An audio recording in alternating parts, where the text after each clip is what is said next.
Assalamualaikum warahmatullahi wabarakatuh dan selamat jumpa. Izinkanlah saya menyampaikan summary dari karya tulis ilmiah saya dengan judul Efektivitas Pelaksanaan Benchmarking pada Pendidikan dan Pelatihan Kepemimpinan di Badan Pengembangan Sumber Daya Manusia Daerah Provinsi Sulawesi Tengah. Latar belakang dari karya tulis ilmiah ini adalah bahwa suatu agenda yang terdapat di dalam program Kediklatan Kepemimpinan tingkat 3 dan 4 adalah agenda inovasi, di mana salah satu materi di dalam agenda tersebut adalah benchmarking ke best practice yang menurut Peraturan Kepala Lembaga Administrasi Negara Nomor 19 dan 20 tahun 2015 diberikan agar para peserta mampu mengadopsi dan mengadaptasi keunggulan organisasi yang memiliki best practice di dalam pengelolaan tugas dan fungsi organisasi dalam bentuk listen learn, yang pada akhirnya diperlukan sebagai bahan masukan untuk menyusun proyek perubahan melalui perencanaan inovasi dan manajemen perubahan. Namun pada kenyataannya, selama ini pengukuran yang dilakukan terhadap kegiatan tersebut terfokus pada pemenuhan kebutuhan administrasi keuangan semata. Untuk itulah, penulis melakukan penelitian ini dengan mengambil satu sudut pandang pengukuran dari sisi pelaksanaannya, atau dengan kata lain melalui efektivitas pelaksanaannya.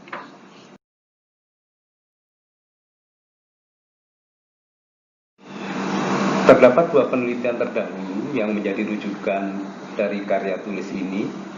Meskipun tidak terlalu sama dengan penelitian ini, namun setidaknya dapat dijadikan pedoman di dalam penelitian ini, yakni yang pertama, benchmarking as a tool of PQM in delivery of quality services products OQD oleh Emmanuel Armstrong dan Rita Aldiba tahun 2014 yang dipublikasikan dalam SCSR Journal of Business and Entrepreneurship, dengan salah satu kesimpulannya yang menyatakan bahwa benchmarking telah menyebabkan pemborosan sumber daya dan hasil yang buruk di organisasi perusahaan Nigeria. Dan yang kedua adalah analisa pengaruh penggunaan benchmarking terhadap keunggulan bersaing dan kinerja perusahaan oleh Michael Paulus dan Devi tahun 2013 yang dipublikasikan melalui Jurnal Business Accounting Review, yang menyimpulkan bahwa terdapat pengaruh signifikan dan positif antara benchmarking terhadap kinerja organisasi. Maka perusahaan yang menerapkan benchmarking menurut mereka akan meningkatkan kinerja organisasi.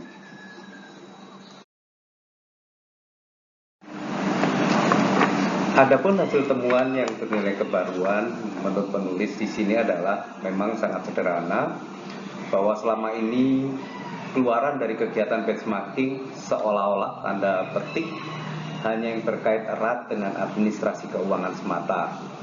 Maka dengan penelitian ini telah dilakukan pengukuran efektivitasnya, yakni mendekati pada outcomes dari kegiatan tersebut.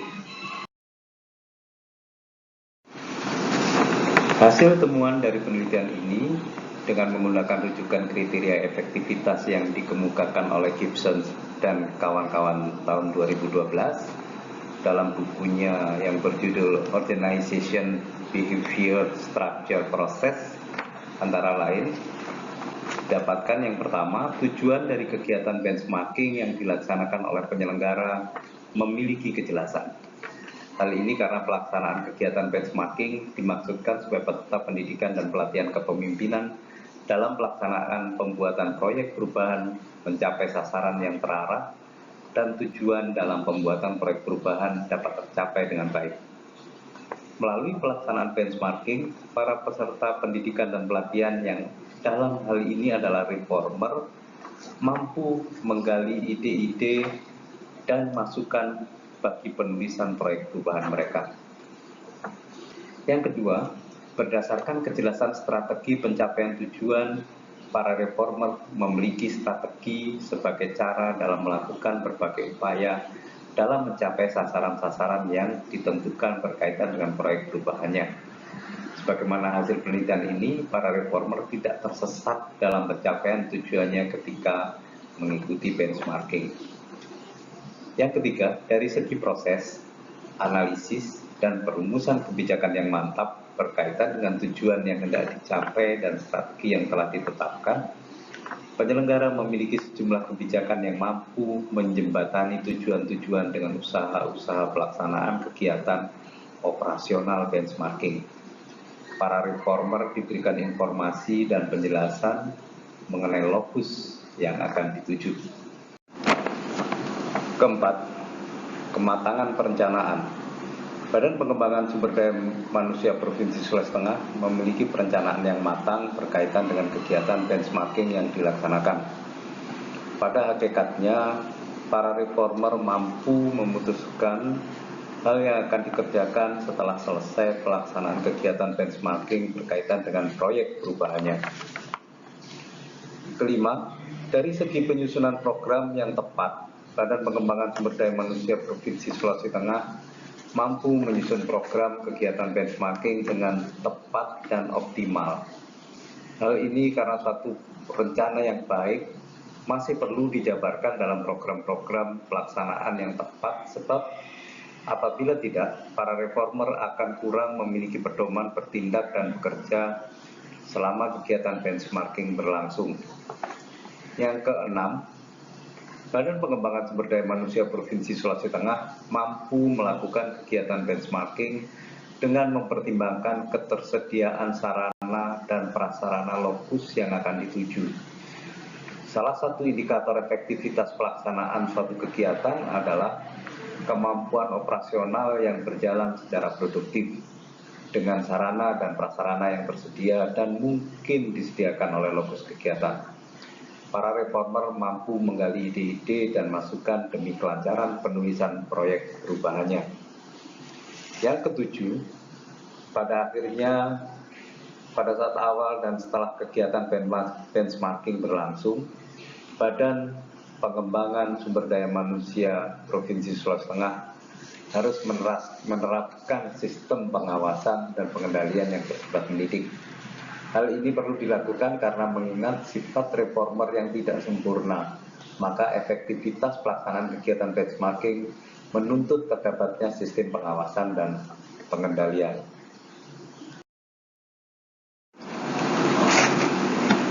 Adapun manfaat yang diharapkan dari hasil penelitian ini, selain menjawab permasalahan yang disebutkan terdahulu, adalah juga merupakan suatu usulan kebaruan untuk melakukan pengukuran terhadap efektivitas benchmarking agar peserta diklat mampu mengadopsi dan mengadaptasi keunggulan organisasi yang memiliki best practice dalam pengelolaan tugas dan fungsi organisasi dalam bentuk listen learn, yang pada akhirnya diperlukan sebagai bahan masukan untuk menyusun proyek perubahan melalui perencanaan, inovasi, dan manajemen perubahan.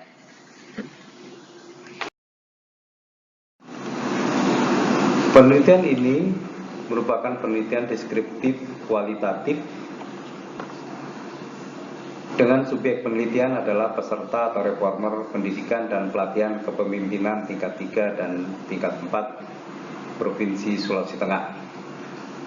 Adapun lokasi penelitian adalah di Palu, Sulawesi Tengah, dan perlu disampaikan bahwa peneliti merupakan Widya Iswara yang bertindak sebagai pendamping peserta diklat kepemimpinan dan kegiatan melakukan benchmarking.